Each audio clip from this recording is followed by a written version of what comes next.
Teman-teman sekalian, hari ini kita akan belajar sesuatu yang pokok, yang simple. Masih dalam rangkaian fikih salat. Sekarang kita masuk pada pembahasan yang penting, yang kadang-kadang terlupakan. Karena mungkin ada kesibukan, karena mungkin ada sifat buru-buru, sehingga amalan ini yang sangat ditekankan oleh Nabi dengan bahasa cinta. Nabi itu mengungkapkan pada sahabatnya Mu'adz bin Jabal dengan kalimat, karena cintaku padamu ya Mu'adz. Ya, lalu diajarkan oleh Nabi satu kalimat. Kalimat ini dibacakan setelah sholat. Jadi materi hari ini doa utama pasca sholat. Saya ulangi, doa utama pasca sholat. Nah, teman-teman, referensinya akan ditemukan satu dalam kitab namanya Fathul Bari fi Syarah Sahih Al-Bukhari. Penjelasan tentang hadis-hadis yang tertuang dalam kitab Sahih Al-Bukhari. Sahih Al-Bukhari ini termasuk kitab penting. Nama panjangnya lebih demikian, Al-Jami' As-Sahih Al-Musnad Al-Mukhtasar min Umuri Rasulillah sallallahu alaihi wasallam wa sunanihi wa ayyamihi. Itu nama lengkapnya. Bisa diulang? Karena panjang kita singkat jadi Sahih Al-Bukhari. Nah, saya ingin tadi bacakan bukan ingin menunjukkan saya hafal, bukan. Ingin menunjukkan algoritma di kitab ini. Jadi setiap kitab hadis itu punya algoritmanya sendiri, punya petunjuknya sendiri. Al-Jami', Jami' itu kitab hadis yang menghimpun tema beragam. Ya, jadi kitab tematik hadis ini berisi tentang tema-tema kehidupan. Beda dengan Sunan. Anda pernah dengar ini enggak? Sunan Abu Daud, Sunan At-Tirmidzi.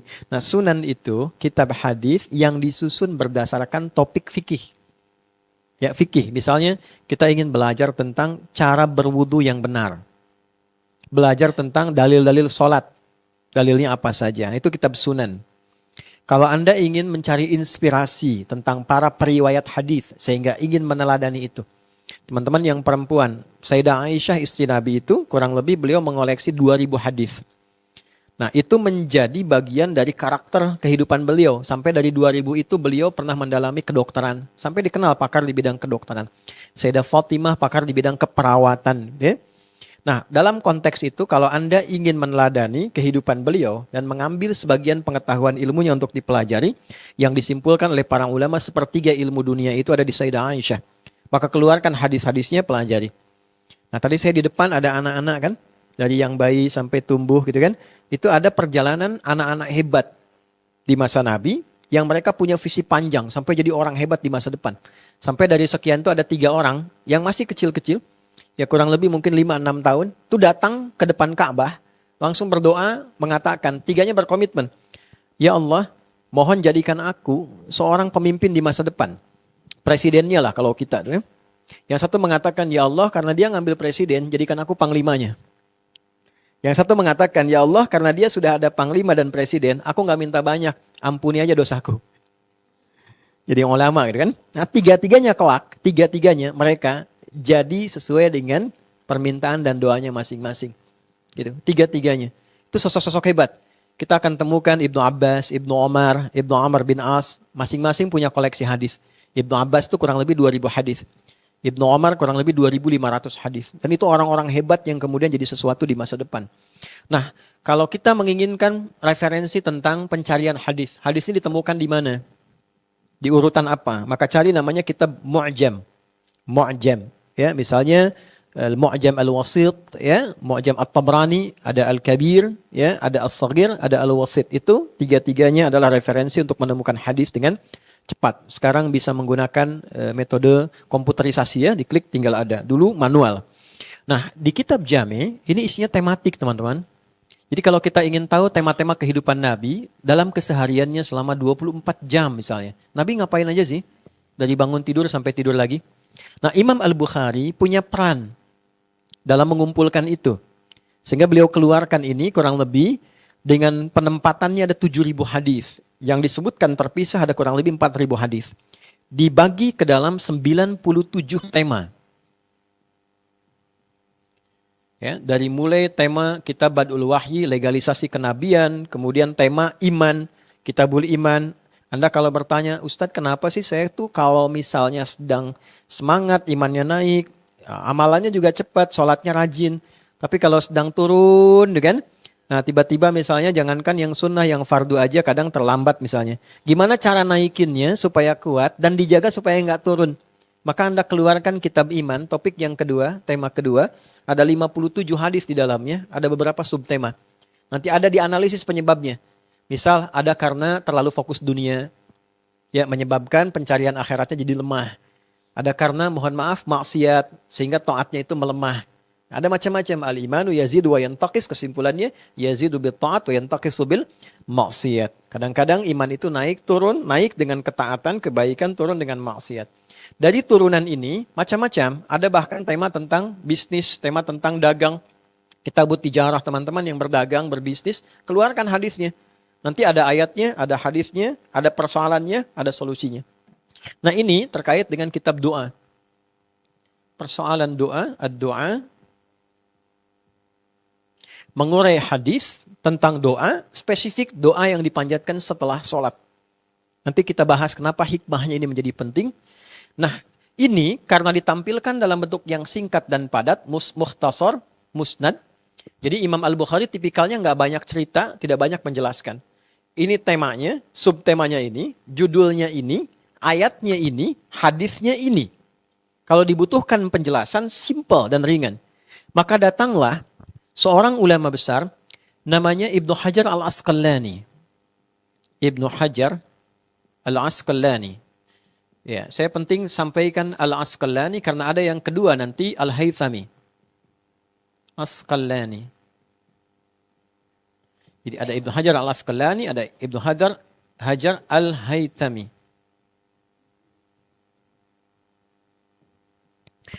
Nah, beliau kemudian menulis satu kitab yang menjelaskan tentang makna Sahih Al-Bukhari ini.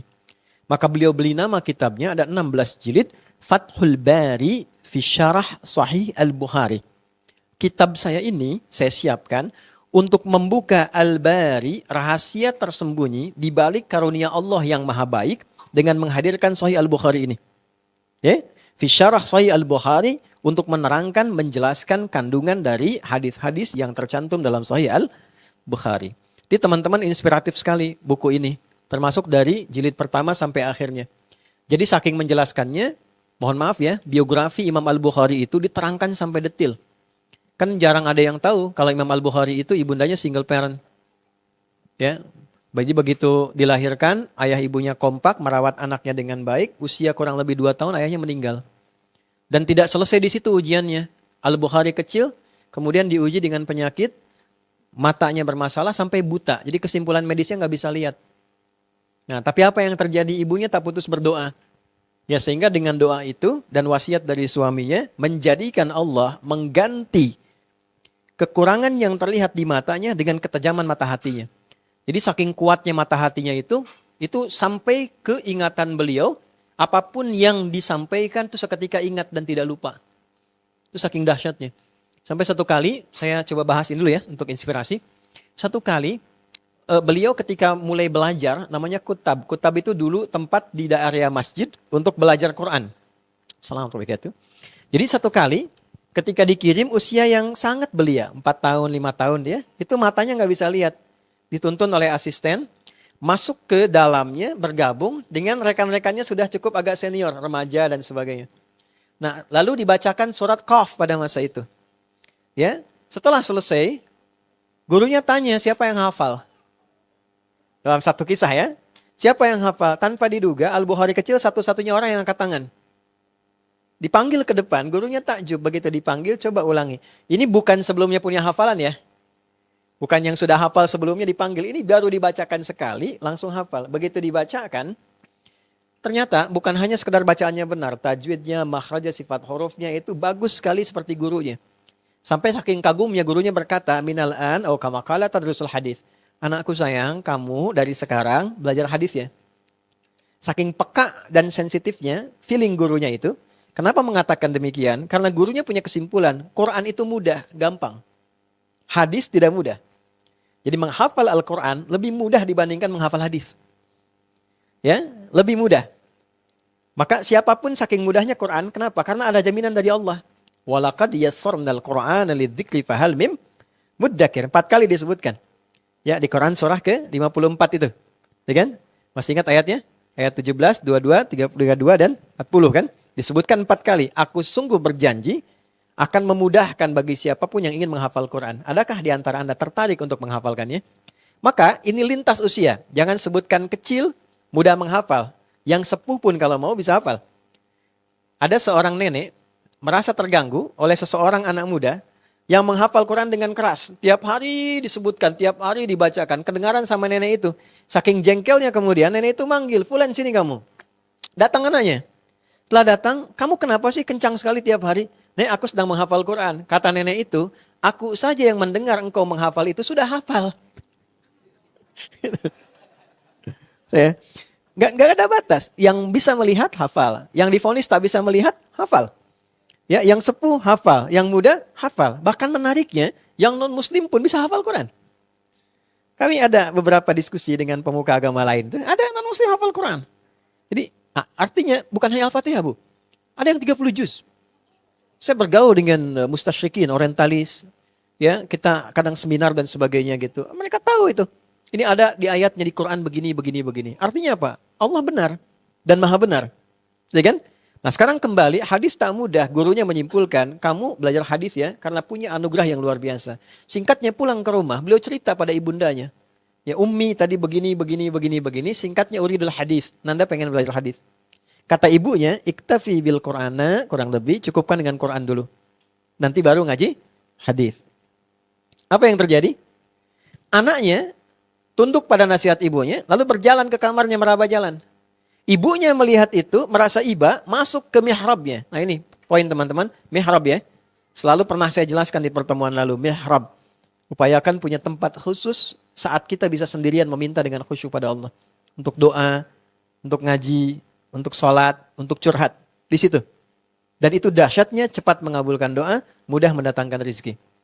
Maka apa yang terjadi? Ibunya masuk ke dalam mihrab, anaknya mengulang kembali surat Qaf yang dia pelajari. Sampai ke ayat 21-22 dia katakan, perhatikan kalimatnya ya, ini indah sekali nih. Jadi begitu sampai kepada satu bacaan, laqad kunta fi ghaflatin min hadha, fakashafna anka ghita'aka wa basaruka al-yawma hadid. Perhatikan irisan di sini karunia Tuhan bersamaan dengan harapan seseorang. Dulu pandanganmu tertutup, tak bisa melihat. Sekarang, mulai hari ini, aku buka penyingkap itu, sehingga engkau bisa menatap tajam kembali. Jadi sebetulnya ayat ini konteksnya tentang akhirat, di hari kiamat yang semua natap semua. Tapi percikan karunianya, Allah turunkan ke bumi, karena ketaatan kedua orang tua yang nular ke anaknya. Maka saat sampai ke ayat itu, tiba-tiba beliau terperanjat bisa melihat kembali. Saking kagetnya, lompat dicari, Ummi, ibunya ketiduran dalam doanya. Ya, setelah selesai sholat, nah ini saya masuk nanti ke babnya, tertidur bermimpilah dengan Nabi Ibrahim bertemu. Kenapa harus Nabi Ibrahim misalnya, bukan Nabi Muhammad atau yang lain? Itu kehendak Allah ya. Tapi salah satu babnya adalah karena nama yang melekat pada Al-Bukhari itu ada bagian Ibrahim di dalamnya. Dalam bahasa agama disebut tafaul namanya. Tafaul itu melekatkan sebuah nama untuk mendapatkan percikan kebaikannya. Maka terjagalah dengan nama itu. Di situ muncul kaidah nama adalah doa. Ya, nama beliau Muhammad bin Ismail bin Ibrahim bin Al-Mughirah bin Al-Bardizbah. Tinggal di Kecamatan Ju'fah, Kabupaten Bukhara, Provinsi Khorasan, negara Uzbekistan sekarang. Nah, karena ada Ibrahim di situ, turun dalam mimpinya dan mengatakan, anakmu akan melihat kembali. Jadi kagetlah dengan suara anaknya, Ummi, langsung kaget bangun. Dia katakan, ana ra'ait, saya sudah bisa melihat lagi. Kata ibunya, rubbama ra'aitu biqalbik. Rubbama ra'aita biqalbik. Mungkin ananda melihat dengan hatimu. Kata Al-Bukhari, kecil, tidakkanlah Ummi. Bara'aitu bi'aini. Saya lihat dengan mata saya. Di Ummi baju ini, ada benda ini, benda ini. Keduanya berpelukan. Dari situlah mulai belajar hadis. Sampai jadi ahli hadis dan menuliskan Al-Bukhari 16 tahun. Sebagian ditulis di Mekah, di Masjidil Haram. Dan diakhiri di Masjid Nabawi. Dan mengatakan ini hujah bekal pertemuanku dengan Nabi SAW. Jadi ini pelajaran besar, kan rindu sama Nabi ya? Pengen ketemu Nabi kan? Ditanya balik tuh melalui kisah ini. Kalau pengen ketemu Nabi, apa yang dibawa sebagai kebanggaan ketika bertemu Rasulullah? Al-Bukhari itu membawa karya ini sebagai hujah supaya nanti ketemu Nabi punya sesuatu. Gitu. Nah, di antara bagian pembahasan ini ada irisannya dalam kitab doa dijelaskan keterangan tadi oleh Syekh Ibnu Hajar Al-Asqalani, Imam Hafidh. Hafidh itu yang hafal 100.000 hadis dengan sanadnya dalam ilmu hadis. Diterjemahkan di sini dalam kitabnya, ada di jilid yang pertama di Muqaddimah. Anda bisa cek di situ. Ya, kurang lebih di halaman 306 kisah yang tadi saya uraikan. Nah, sekarang kita masuk pada intinya. Ini di juz yang ke-11. Juz 11. Halaman 137 sampai 138. Periwayatnya nanti ada sahabat Mu'adz bin Jabal, sahabat utama. Nanti ada beberapa yang lain juga. Kemudian hadis ini dikutip juga dan ditampilkan nanti oleh Imam At-Tirmidzi, termasuk Imam Ahmad sebelumnya. Ahmad bin Hanbal, muridnya Imam Syafi'i. Kemudian juga ada Abu Daud. Ada juga Imam An-Nasa'i.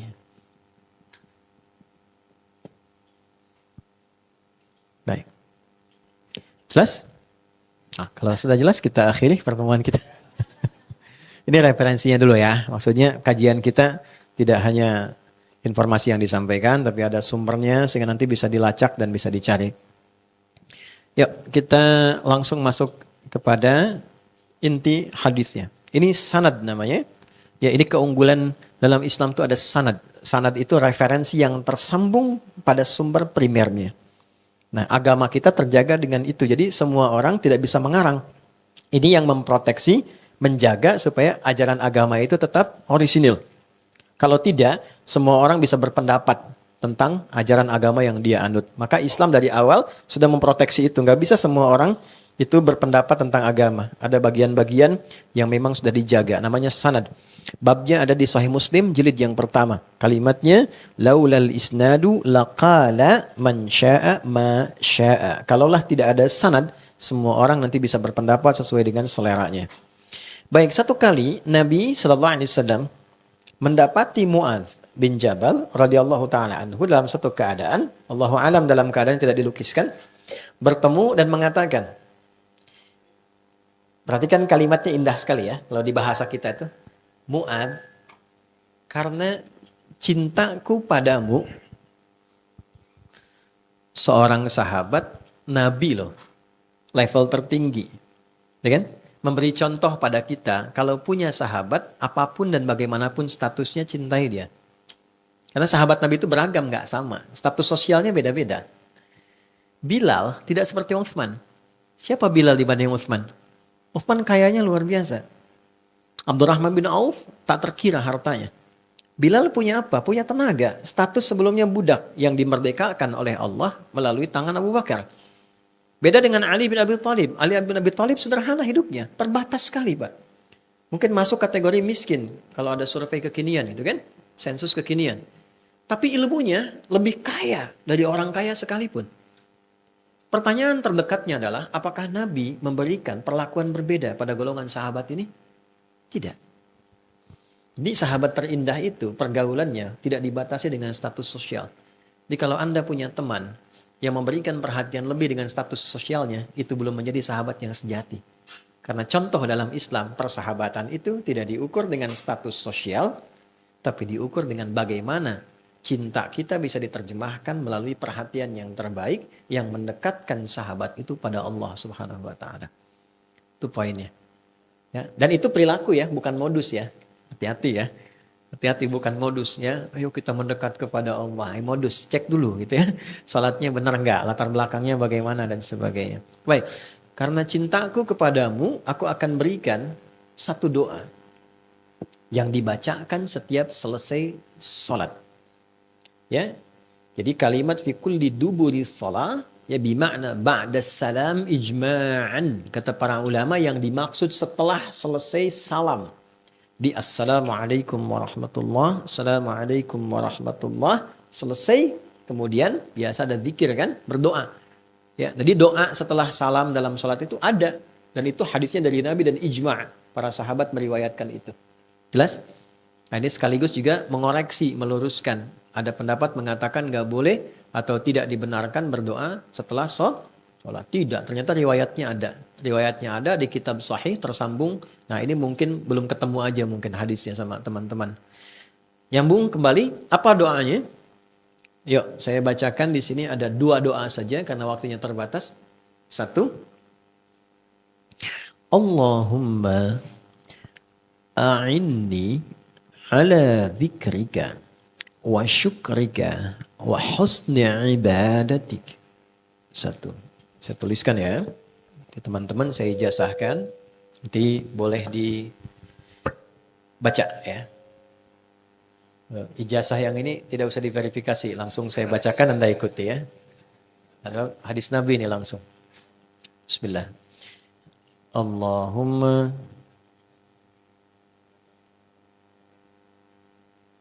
a'inni bismillah. Allahumma a'inni ala dzikrika wa syukrika wa husni ibadatik. Lihatnya campur-campur aja ya. Allahumma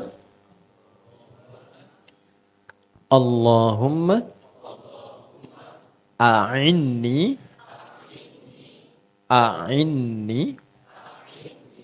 ala dzikrika wa syukrika.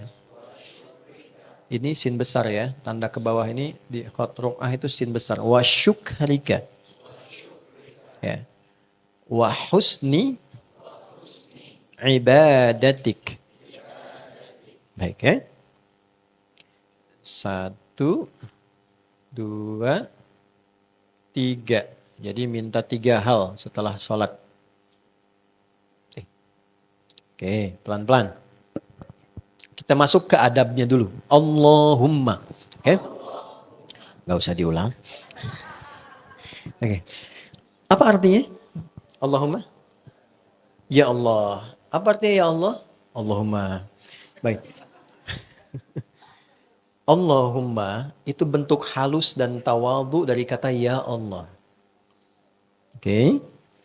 Ya Allah itu bentuk netral. Kalimat netral yang secara fitrah ditanamkan pada jiwa manusia untuk keluar, diekspresikan saat mendapati situasi-situasi tertentu. Ya Allah, untuk mengkonfirmasi dia makhluk yang bertuhan. Itu fitrahnya demikian. La yaqulunallah, dia akan berkata ya Allah.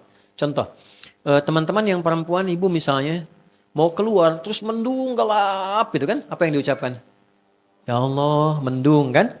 Nah, terus mau keluar, mau berangkat nih pengajian sekarang. Lihat macet tuh. Apa komennya?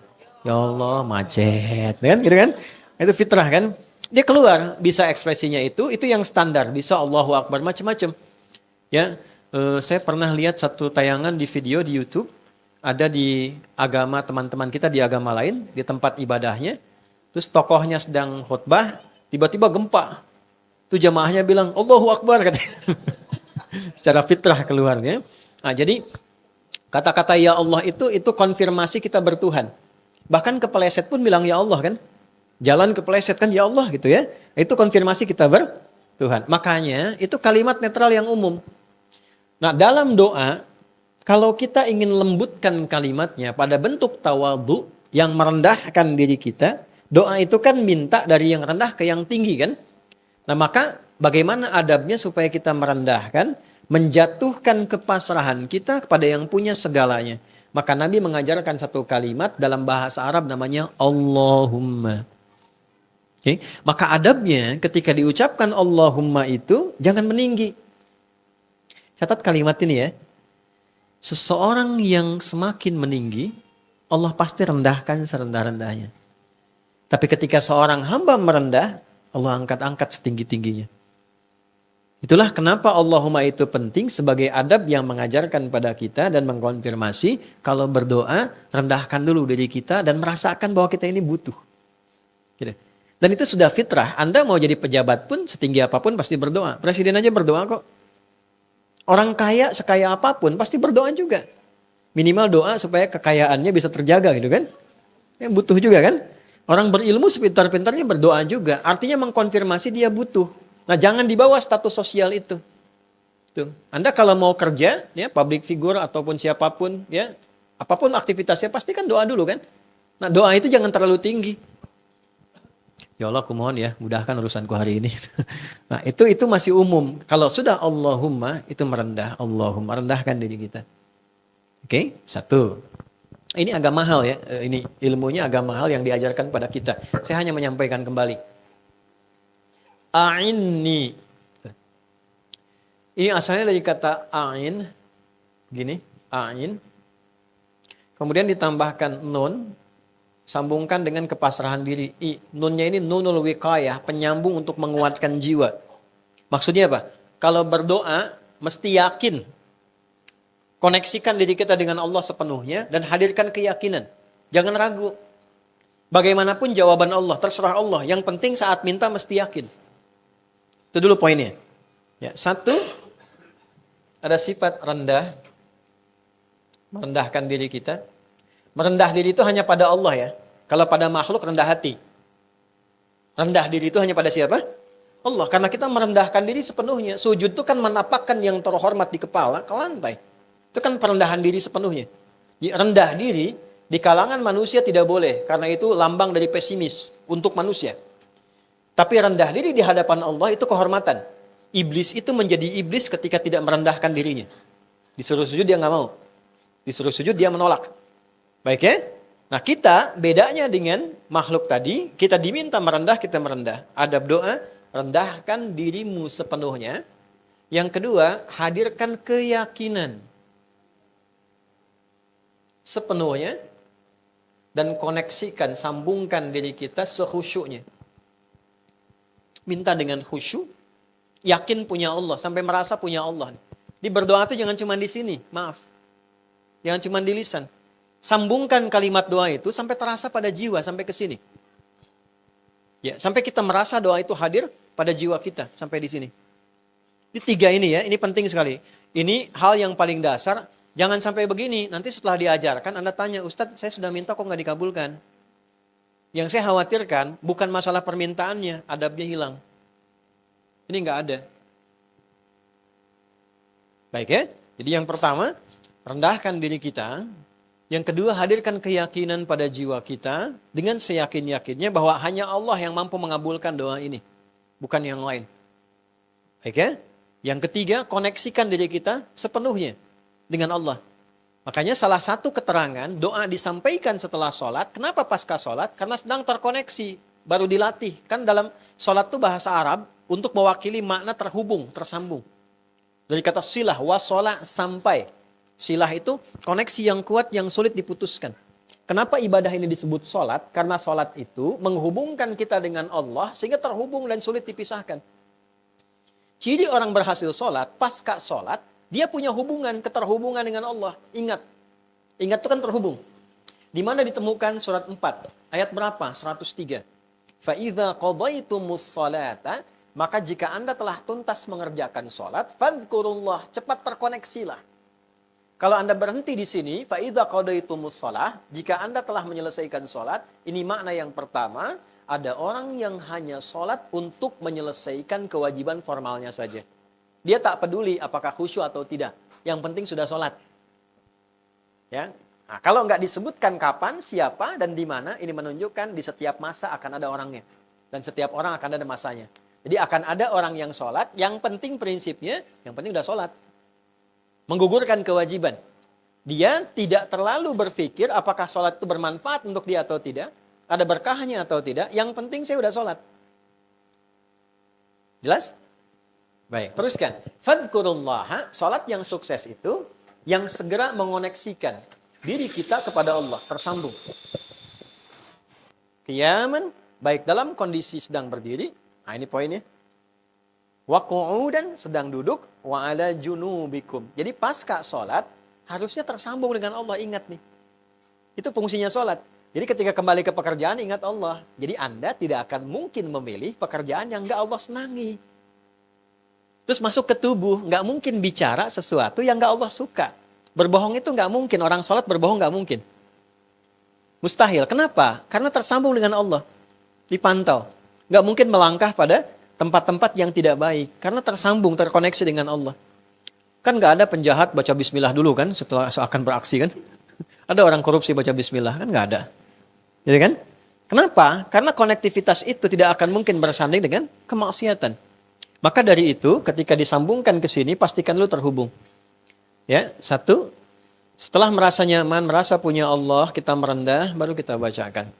Nah, yang diminta itu 3. 1, Allahumma a'inni. A'in itu beda dengan misalnya asta'in. Iyyaka na'budu wa iyyaka nas. A'in itu permohonan ingin cepat. Ya Allah, aku yakin dengan kuasa-Mu. Aku yakin hanya Engkau-lah satu-satunya Tuhan yang aku sembah yang akan menjawab doaku. Aku mohon ya Allah, lekaslah, percepatlah, anugerahkanlah kepadaku dengan cepat hal berikut ini. Nah, teman-teman nanti coba cek ya, setiap nabi yang berdoa di dalam Al-Quran, yang ditampilkan maksudnya dalam Al-Quran, itu algoritmanya tidak keluar dari 3 bagian ini.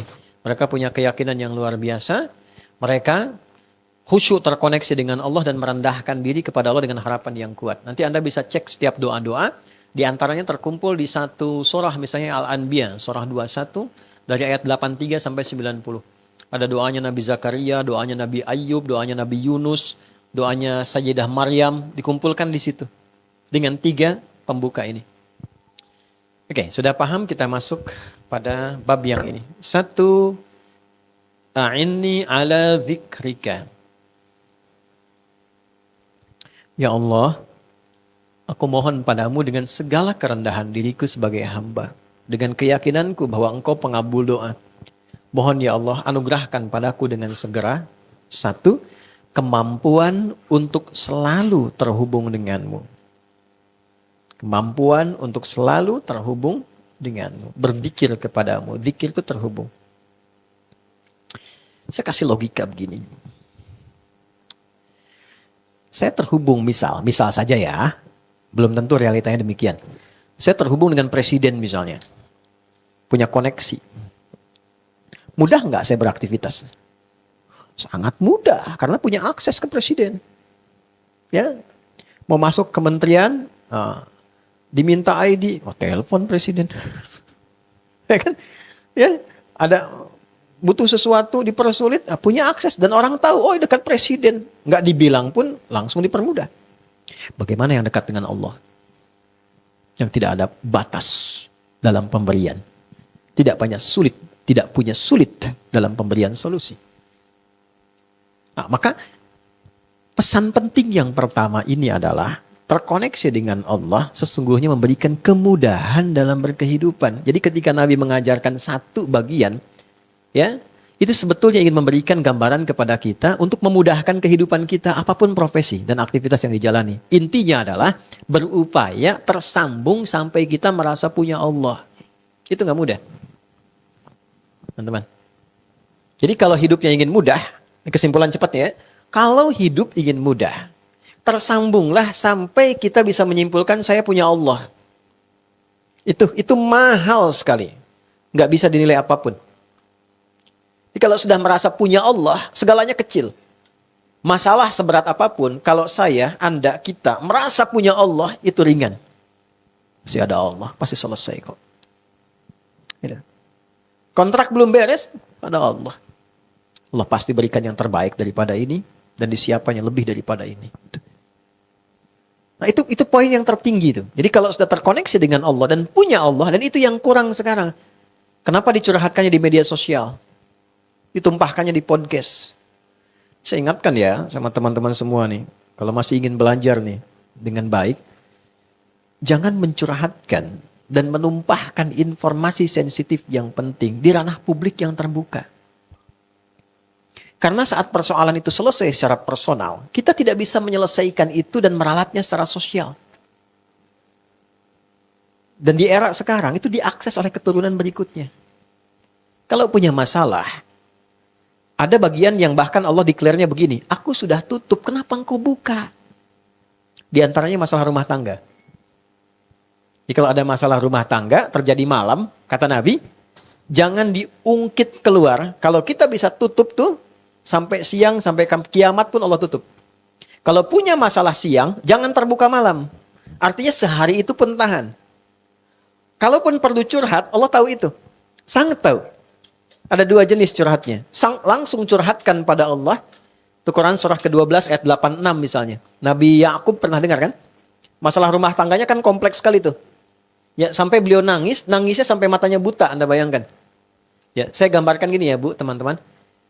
Kebayang nggak seorang figur di rumah tangga yang menyimpan beban yang sangat berat, nangis sampai nangisin itu matanya buta. Udah sampai ke level itu belum? Ya kan?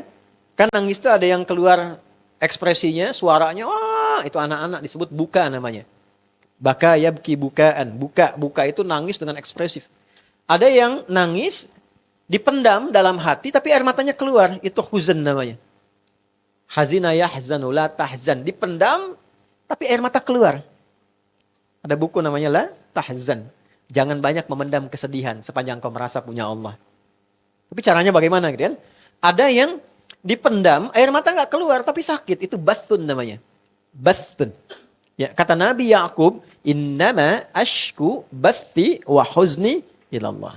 Aku tuh kalau punya masalah berat yang terpendam di jiwa, atau air mataku sampai mengalir walaupun tak ada ekspresi pada wajahku, aku hanya curhatkan pada Allah. Aku hanya percaya Allah. Aku punya Allah. Dan itu yang terjadi di semua orang-orang soleh. Jadi kalau ada persoalan, langsung. Nah, jangan buka keluar. Atau yang kedua, diberi jalan oleh Allah untuk mencari solusi dengan penjelasan yang membuat kita mengerti dan mengambil langkah yang benar. Itu pun terbatas. Ada di Quran surat 4 di ayat 35. Fa in khiftum shiqaqa bainihima fab'athu hakaman min ahlihi wa hakaman min ahliha iyurida islahan yuwaffiqillahu bainahuma. Paham? Tidak. Jika Anda punya persoalan serius di rumah yang berpotensi memecah Anda, maka carilah orang bijak dari keluarga yang bisa mewakili dua keluarga, cari orang bijak cerita.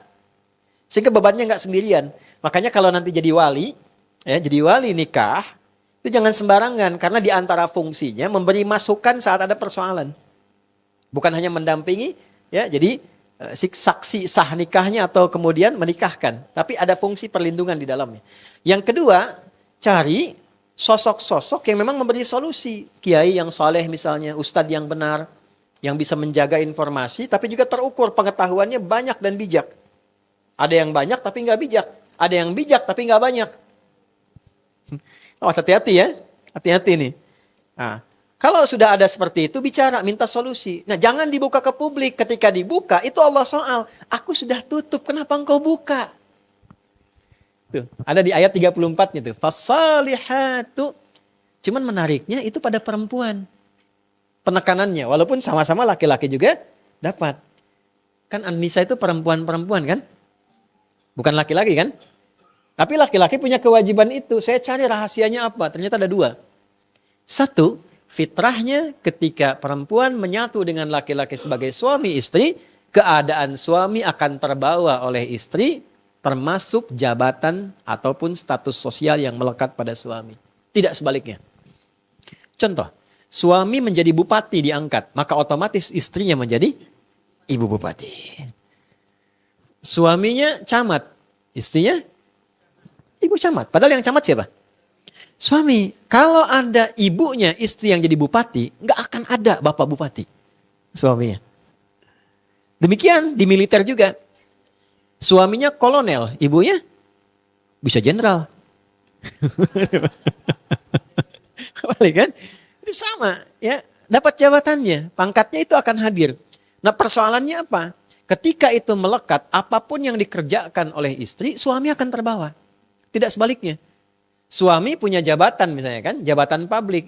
Istri misalnya pamer, flexing, macam-macam dan sebagainya. Ada masalah yang jadi pekerjaan oleh istri yang terkena suami. Ikut. Termasuk dalam obrolan. Kenapa di surat An-Nisa? Karena seakar dengan nasa. Nasa itu adalah keadaan yang kadang memiliki keinginan untuk diceritakan. Maksudnya perempuan sependiam apapun kalau ketemu teman itu suka cerita. Saya nggak bilang curhat ya, cerita. Nah, yang diceritakan terkadang tidak terseleksi, yang seharusnya tidak boleh terbuka keluar. Contohnya apa? Fasalihatu qanitatun hafidhatul lil ghaibi bima hafizallah. Dia tidak seharusnya menceritakan hal sensitif di dalam rumah tangganya yang dialami dengan pasangannya yang sejatinya sudah Allah tutup. Jangan buka ke publik dulu, cari solusi. Begini solusinya. Ini terbatasnya sehingga selesai di situ. Nah, sekarang yang terjadi kadang-kadang diungkap. Medianya muncul, judulnya pengajian tapi diskusinya panjang. Ukhti itu mulainya. Apa kabar? Sehat. Anak-anak gimana? Baik. Suami gimana? Situ masalahnya ya. Nah, bikin status. Sekarang ke podcast. YouTube direkam.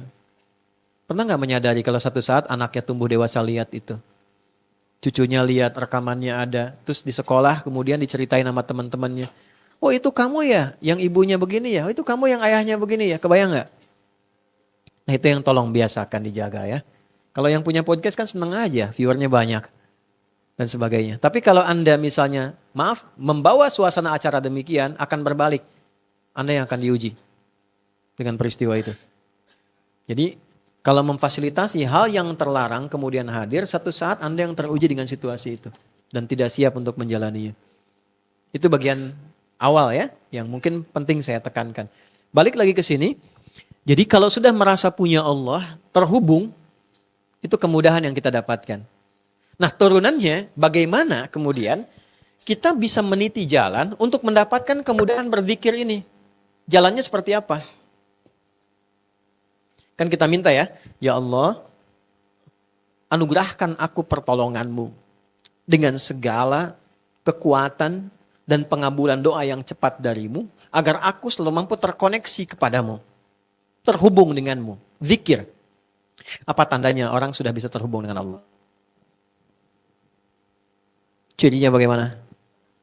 Nah, jalannya bagaimana? Hah? Karena kan banyak. Orang yang tiba-tiba ke pohon, orang ke laut, gitu. Macam-macam. Kan mesti ada jalannya kan, kalau nggak diterangkan nanti orang bebas kan, dan merasa punya kesimpulan terhubung dengan Allah. Itu yang dijelaskan Mbah Hashim. Mbah Hashim itu, Hadratus Syekh Kiai Haji Muhammad Hashim bin Asy'ari, itu punya kitab 17. Di kitab yang kedua, ada namanya Risalah Ahlus Sunnah wal Jamaah. Oke. Di halaman yang 10 sampai ke 11, paling kiri sebelah bawah tuh di pojoknya, beliau pernah menyampaikan informasi begini. Ada orang yang kreatif kemudian menghadirkan metodologi zikir sampai menyimpulkan dia terhubung dengan Allah. Wasafa qalbuhu, dan merata hatinya sudah bersih. Karena sudah terhubung, sudah nyambung, menariknya dia nggak sholat lagi. Ya, jadi kalau ditanya, oh Anda kok nggak sholat? Kan sudah adzan. Fisik saya di sini, ruh saya sedang sholat. Nah, ya? Baik. Itu oleh beliau disimpulkan konslet. Ya. Sedang ada masalah itu bid'ah kata beliau, dan itu menyesatkan. Ya. Itu terjadi. Oleh karena itu perlu diberi jalan kan, diberi ruang. Ada tempatnya, ada jalannya supaya benar caranya. Maka dikeluarkanlah, ditampilkan dalam Al-Quran. Karena kita minta sama Allah, ditampilkanlah oleh Allah jenis-jenis zikir yang menjadikan kita tersambung kepada Allah. Nah saya sampaikan di sini barangkali 3 saja supaya cepat. 1. Sabar ya ngajinya ya. 1. Namanya kalimat thayyibah. Ya, zikir yang algoritmanya itu kalimat thayyibah.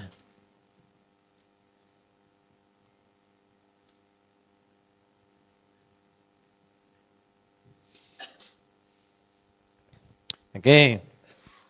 Bentuknya, bentuk kalimatnya cari sesuai kebutuhan. Misal, bisa al-asma'ul husna. Dalilnya Quran surat 17, Al-Isra di ayat 110. Qulid'ullaha awid'ur rahman ayyamma tad'au falahul asma'ul husna. Jika Anda ingin terkoneksi dengan Allah atau bahkan minta solusi, berdoa, ingin tersambung, sebut Allah, ya Allah, ya Allah, boleh. Atau Ar-Rahman, ya Rahman, ya Rahman. Atau pilih satu nama yang sesuai dengan kebutuhan kita, dan dengan itu Allah jawab sesuai dengan masalah kita. Namanya Al-Asma'ul Husna. Husna itu bukan sekedar indah. Husna itu seakar dengan hasanun, hasanun, hasanah, husnun, ihsanun. Nama yang mengandung sifat keagungan Allah yang indah, yang mengabulkan setiap persoalan yang dirasakan oleh hamba dan diberikan jawaban sesuai dengan kebutuhan persoalan itu. Contoh, misal kita butuh saat bekerja dimudahkan rezeki, sebut ya Razzaq. Ya Allah, ya Razzaq. Jelas? Misal sedang belajar anak-anak, ingin ditambahkan pengetahuan yang kuat, sebut ya Allah, ya Alim, pemilik pengetahuan. Misal sedang ada persoalan yang tak mudah, kita minta solusi, dibukakan kemudahan, kelancaran, kesulitan dihilangkan. Al-Fattah, ya Allah, ya Al-Fattah. Misal ingin mendapatkan kelapangan hati sehingga setiap persoalan bisa diterima dengan lapang, dengan tenang. As-Sabr. Ya Allah, ya Sabar. Sedang punya masalah, pengen sabar, sebutkan ya Allah, ya Sabar. Ya Allah, ya Sabar. Nah, disebutkan bukan hanya di lisan, karena zikir. Zikir itu kan tersambung. Lisan itu pengucapan yang diungkapkan untuk membantu supaya hati tersambung. Sebutkan sekali, 2 kali, 3 kali, sampai hati merasa nyambung. Makanya Nabi kasih latihan 33 kali, sampai nyambung. Masa disebutkan 33 kali nggak ingat juga? Ikuti, kerupuk. Ikuti, kerupuk. Kerupuk. Kerupuk. Kerupuk. Kerupuk. Ulangi. Ingat gak kerupuk?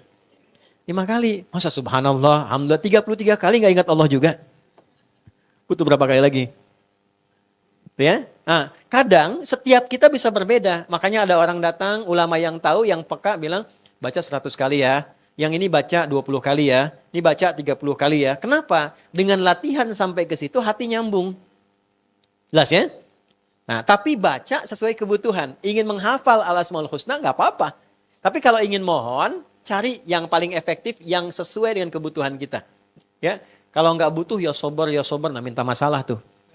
Karena lawannya kan masalah. Gitu ya? Paham ya? Oke. Misal yang kedua, ada lagi misalnya kita ingin meminta kesuksesan yang membuat segala itu menghadirkan keindahan, kebahagiaan dan Allah ridha. Masya Allah. Ya, Masya Allah. Ingin dibebaskan dari was-was yang membuat kita sering ragu dalam ibadah. Subhanallah. Ingin diberikan kelapangan syukur. Dengan syukur itu nikmat nambah terus. Alhamdulillah. Latihan sampai kita tersambung dengan Allah. Itu kalimat thayyibah. Itu latihannya. 2, Al-Quran. Oh, nggak ada yang lebih indah dari Al-Quran. Insya Allah. Al-Quran itu dahsyatnya. Jangankan kita baca. Dengar orang baca, sudah ingat Allah kita. Coba buka Murattal tuh. Syekh Sudes baca Quran. Masyadir Rasid baca Quran. Syekh Surem baca Quran. Dibaca, langsung menghujam ke hati kan. Langsung ingat tuh. Tiba-tiba ada yang nangis, ada yang tenang, baru dibacain. Itulah indahnya Quran. Apalagi baca sendiri. Apalagi sedang punya masalah. Ambil wudhu, bawa mushaf, buka. Dahsyatnya, kadang baru buka. Itu ayat yang terbuka sesuai dengan apa yang kita alami. Kadang-kadang demikian. Baca. Kalau tahu kemuliaan ayatnya, baca ayat-ayat yang sesuai dengan kebutuhan kita. Misal sedang punya masalah yang kompleks, yang orang kadang juga meragukan itu, kadang mencela kita, kadang membuat kita pesimis, keluarkan Ad-Duha dengan Al-Insyirah. Sedang ada masalah di rumah, pergaulan, belum kompak dengan kakak, dengan adik dan sebagainya, keluarkan surat Yusuf. Ya. Misal ada persoalan di pekerjaan dan sebagainya, ingin dimudahkan, baca surat Al-Waqi'ah. Keluarkan. Kalau belum tahu, beli buku-buku yang terkait dengan itu. Kan sudah banyak sekarang bahasa Indonesianya. Baca dulu, sedang gundah, sedang apapun, ingin terkoneksi dengan Allah, ini. Kalau tak tahu, Al-Fatihah. Ya, betul, Al-Fatihah. Karena itu ringkas intisari Al-Quran di Al-Fatihah. Bacakan, sampai kita merasakan. Bahwa jiwa kita sekarang tersambung dengan Allah. Kita punya Allah, maksudnya itu. Saya punya Allah. Bacakan itu. Ya, jelas ya? Itu Quran. Upayakan Al-Quran. Nggak ada yang paling indah bacaan itu selain Al-Quran. Kalau nggak percaya silahkan ya. Anak-anak, teman-teman, anak-anak kita semua. Boleh diajarin Quran tuh. Terus misalnya teman-teman pulang dari kantor ya.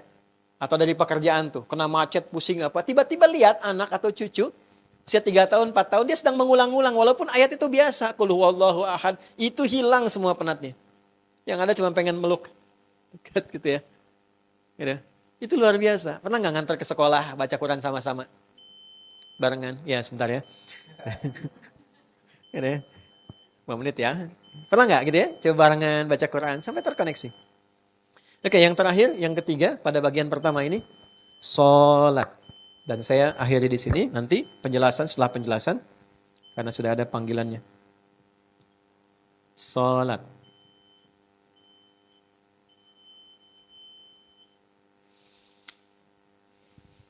Oke, tadi waktu saya tanya manfaat zikir, ada jawaban tenang di sini. Itu dalilnya Quran surah 13 ayat 28. Ala bidzikrillahi tatma'innul qulub. Yakinkan pada hatimu yang paling dalam. Ala itu bukan sekedar harfur ikhbar. Huruf memberi informasi, tapi huruf taukid. Sering diartikan begini, ketahuilah. Oke? Kabarkanlah, tidak. Makna dalamnya, tanamkan pada hatimu yang paling dalam. Dengan engkau terkoneksi pada Allah secara baik, hatimu pasti tenang. Nah, jadi kalau ingin tenang, sedang gelisah, pengen tenang, pilih satu dari 3. Kenapa sholat itu dipaksa oleh Allah untuk dikerjakan oleh kita? Allah nggak butuh dengan sholat kita. Semuka langit dan bumi nggak sujud dan ruku kepada Allah, tetap tidak akan menurunkan status Allah sebagai Tuhan. Allah tetap Tuhan. Yang butuh kita. Apa di antara manfaat sholat itu? Yang paling pokok adalah memberikan ketenangan pada jiwa. Gitu. Karena ketenangan itu yang paling inti. Anda kerja, gajinya banyak tapi nggak tenang, nggak akan nyaman. Di rumah tangga hasil suami banyak rumah luas, kendaraan banyak, tapi Anda nggak tenang, nggak enak rumah tangganya. Makanya kenapa sakinah itu mendahului mawaddah. Padahal mawaddah bentuknya jamak. Madah jadi mawaddah. Mawaddah itu perlimpahan harta benda yang membuat nyaman berumah tangga. Banyak harta, tapi kenapa sakinah duluan? Karena mawaddah, walaupun terkumpul banyak melimpah, kalau tidak ada sakinah, hati tetap gelisah. Pasang status tuh. Ya? Makanya kan sering saya tawarkan kan, Anda boleh pilih kan? Gak ada yang ketiga, pilih mana? Kaya tapi gelisah, atau miskin tapi tenang? Gak ada pilihan ketiga. Oke, kaya tapi tenang kan? Karena ketenangan nomor 1. Nah, untuk dapat tenang itu Allah kasih solusi. Kenapa? Di sini zikir ditampilkan, dengan zikir terkoneksi pada Allah, hatimu pasti tenang. Sampai merasa punya Allah. Jalannya bagaimana? Sholat. Dari mana tahu kalau sholat itu bagian dari skema mengoneksikan pada Allah? Di Quran surah 20, Thaha ayat ke-14. Innani anallahu la ilaha illa ana fa'budni wa aqimis salata li dzikri.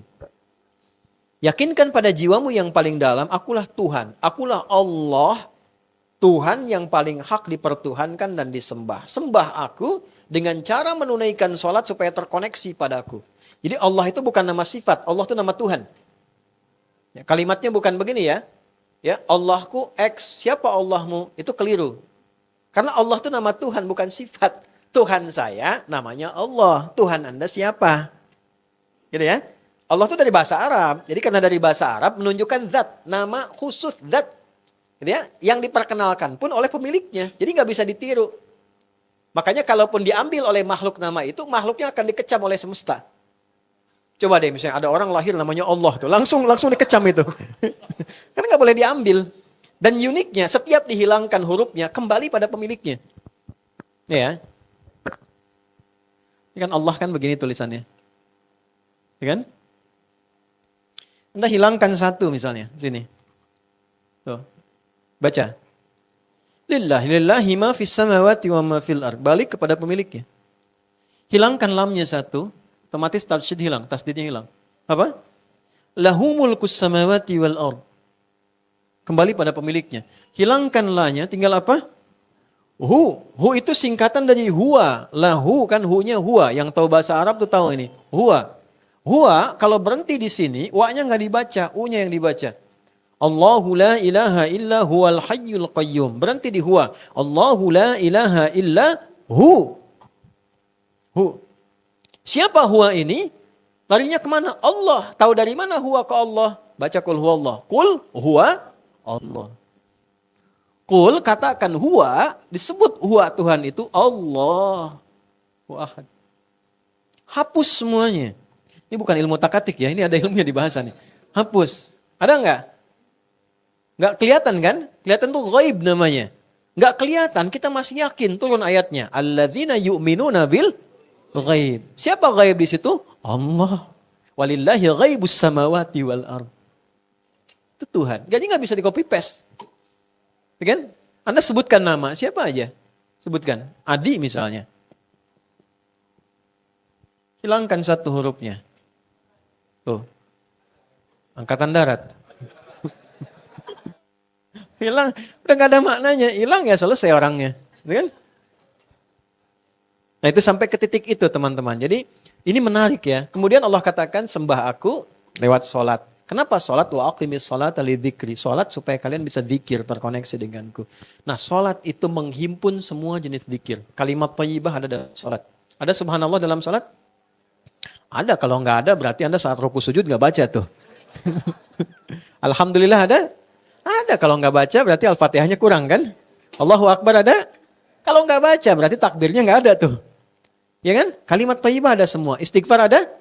Ada. Dalam ruku sujud ada istighfar. Duduk di antara dua sujud, kalimat pertama istighfar. Robbighfir, ada semua. Quran ada nggak dalam sholat? Ada. Al-Fatihah, Al-Quran. Baca surat, Al-Quran. Jadi semua yang terkait dengan sholat, itulah fungsi koneksi sesungguhnya dalam sholat. Itulah kenapa kita dipaksa sholat. Supaya terkoneksi, supaya hatinya tenang, supaya hidupnya mudah. Saking dahsyatnya, semua yang terkait dengan sholat bikin tenang. Masjid itu tempat sholat. Masuk masjid, tenangnya luar biasa. Antum pilih ya. Pilih nih.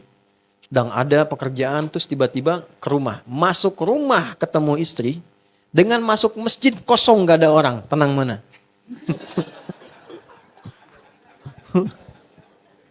Istrinya di masjid. Tapi lain kan? Masuk masjid lain kan? Tenang kan? Masuk masjid tenang, duduk, nyaman, dan sebagainya. Jadi semua yang terkait dengan sholat enak. Gaul sama orang-orang sholat pun tenang. Jadi bergaulah dengan orang-orang yang biasa sholat, itu tenang hati Anda. Tenang. Demi Allah saya katakan tenang. Oleh karena itu coba hadirkan sholat di rumah. Semuanya sholat bareng-bareng. Suami jadi imam, istri, anak-anak bareng ikut semua gitu kan. Dengan keluarga itu rasanya akan beda. Auranya akan lain.